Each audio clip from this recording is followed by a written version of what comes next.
Another character. Like, we don't got enough characters in this show. Storyline after pointless storyline over and over again. You kill one character off, you put another one in just to tell a story that don't fucking matter in the overall story that's being told. Watching this show has become a chore. Play my shit.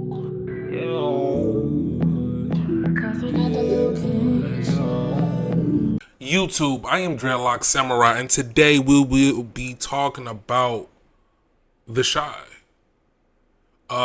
This will continue the Fall Off series that I started reviewing this show from the mid-season finale all the way up. This episode is what, season 6, episode 14 or 15? I don't know, because I am so far removed from giving a shit about small details like that, because I am just waiting and wanting this shit to be over. Let's get into this episode. So the episode starts with Victor Trig in the bed sleep, having a PTSD dream about whatever the fuck he dreaming about. And a person that's on house arrest, a person that's on trial for murder, he gets a knock at his door, and with all this shit going on, he chooses to open the door with a loaded gun. That could have been a police, and that situation could have been really fucked up for him. On top of that, his little brother was at the door. You already jumpy, you already suffering from some sort of PTSD, and the first thing you think to do is open the door with the loaded gun. Anywho, Jake decides to throw a Halloween party at his house because, he feels like his brother needs company. Jake is a child. Like, the age gap between the two of them is vast. Like, super fucking big.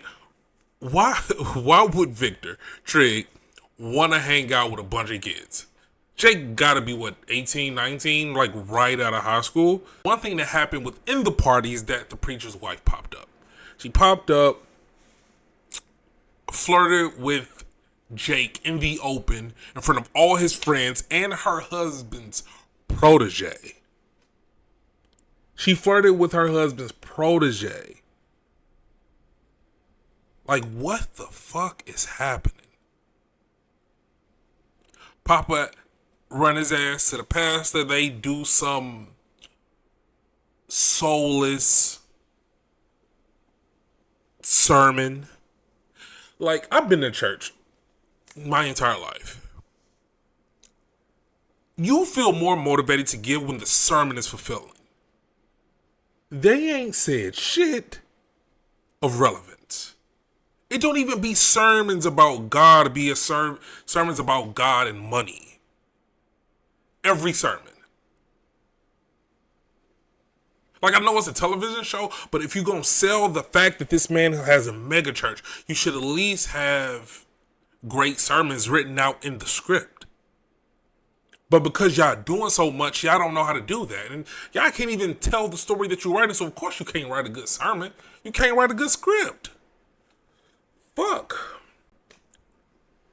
He give Papa a nice little chunk of money. Papa start questioning him about can he trust his wife. Now, the thing is, Papa, if you're going to tell this man that your wife is cheating on you, just come out and say it. You beating around the bush going,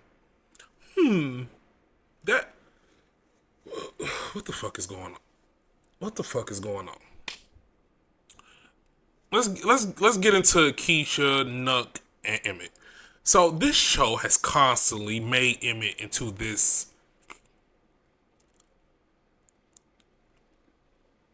weakling of a male protagonist, like weakling of a man. Tiff was in an open relationship, constantly doing him dirty.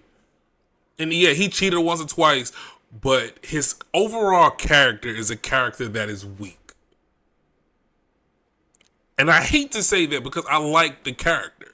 I like the actor. I like, I want more for his character. When I was believing that they were going to turn him into the next Duda, I was rooting for it.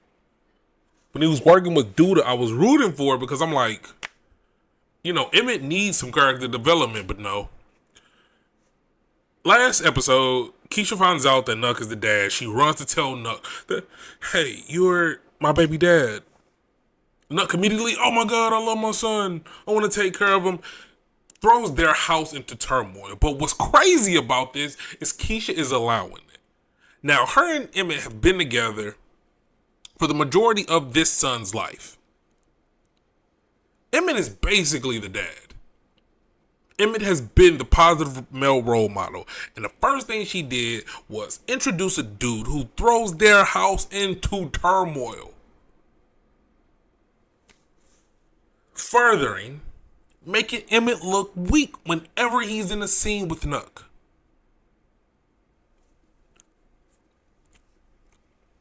Mind you that she's so gung-ho to tell Nuck this.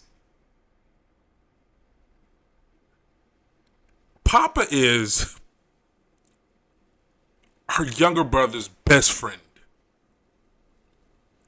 Nuck is the person who killed Papa's dad. Everybody in the shot know it was connected to Duda and his gang. The writing in the show is just terrible. I don't like it. I don't like Keisha's character development. Like, at first, Tiff was literally the only unlikable female in the entirety of the show. Then you introduce Gemma. You destroy the essence of who her character was at the start and the introduction of her,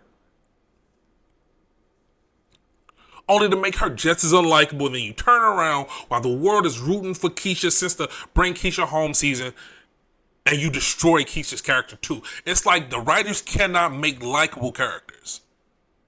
It's like it's impossible for them to do. And I just don't understand it. Kev's mom and the brat. All right, let's get Kev's mom is not needed. She could be a character for Keisha and Kev to depend on, but Kev is gone. Once Dre was written out of the show, so should Keisha and Kev's mom. We don't give a fuck about her falling in love with the brat. I get it. You're trying to tell a story, but what the fuck story are you? The only story that matters is the story that is connected to Duda. That's the story we want to see. Because that's the only story that matters. We don't care about Kev's mom. We don't care about Emmett's mom. Darnell is funny as fuck, so keep it going. But like all of these pointless fucking stories that you're telling, all it does is take away from the story you should be telling. And that story is a story of Duda's downfall. Which the show becomes unbearable when you kill Duda off. But we finna hit that stride in a second. Alicia's introduction into the show was her avenging the death of Q, her brother, Rob's uncle. That has literally been their only storyline. Alicia is supposed to be some type of gangster too, whatever. Alicia walks in on Duda, which, talk about stupid fucking right. Duda knows somebody is after his life. Why does he not have bodyguards? I'm gonna chunk that up to the writing because I really like the actor that plays and portrays Duda.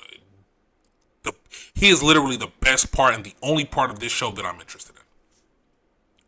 Phenomenal actor. Phenomenal character. Duda is really well written. Like, he has been the only positive part of the show, even though he's the antagonist. But Alicia catches Duda in a bar, runs down on him like, ooh, I got a key to get in your bar. Now, her whole point of being in the show is to kill Duda. She talk her shit, he yoke her up, and here comes Shad from behind him with the gun.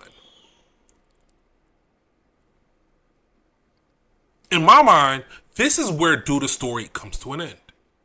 They have him dead to rights. If this was Game of Thrones, Duda would have been killed right then and there. We have you dead to rights. You have no bodyguards here. If I off you, I become the king. Alicia legit becomes the new Duda once he's out the way. And you know what they did? They walked out of the bar, leaving Duda alive. That is not believable. If the whole point of her storyline and arc is to kill and get rid of Duda, to solidify her reign of Chicago, why didn't she do it when she had the cleanest chance, the most open chance to do it? Like, y'all right, like we're stupid. You treat us like we're stupid. None of the story is cohesive. Nobody give a fuck about Nug being a baby daddy. Nobody give a fuck about Kev's mom. Nobody give a fuck. Like, the people that watch this show and they're thoroughly entertained, I salute you, because this shit is hard for me to swallow. It's hard for me to watch. It's hard for me to enjoy. It's just hard for me to deal with. I hate this show with the passion that you wouldn't believe. I watch it because I started it and I want to finish it, but this show is shit to me. Like, I love a good drama or a crime drama. Like, those type of shows are my shit. This show fails to hit the mark week after week after week. And I'm starting to kind of resent the fact that I'm choosing to watch and disappoint myself over and over again because I want to see what the story goes. But the truth is, the story ain't going nowhere because the writers who write this shit are terrible at their fucking jobs. Showtime should have canceled this shit. This shit should have been canceled before Power. And from my understanding, they got renewed for what? For what? If y'all like this show, if y'all don't like this show, comment below and let me know. Tell me how y'all felt about this episode. Tell me how you feel about the show and the characters in totality. If you got an issue with something I said, talk to me in the comments, baby. I'll talk back. Look at my previous videos. I'll respond to those that respond to me. So, I am Dreadlock Samurai. Fuck with me the long way. Subscribe. Push that bell in the corner. And I'm going to be here every chance I get with more and more content. I'm getting better at being consistent with my content. Just work with me. I'm trying. This is a new, venture for me. I love entertainment. I love television. I love video games. And that's what this page is. So, follow me. Subscribe. Y'all could have been anywhere in the world, but y'all stayed to the end, and I appreciate that. I'm Dreadlock Samurai, and I am out. Peace.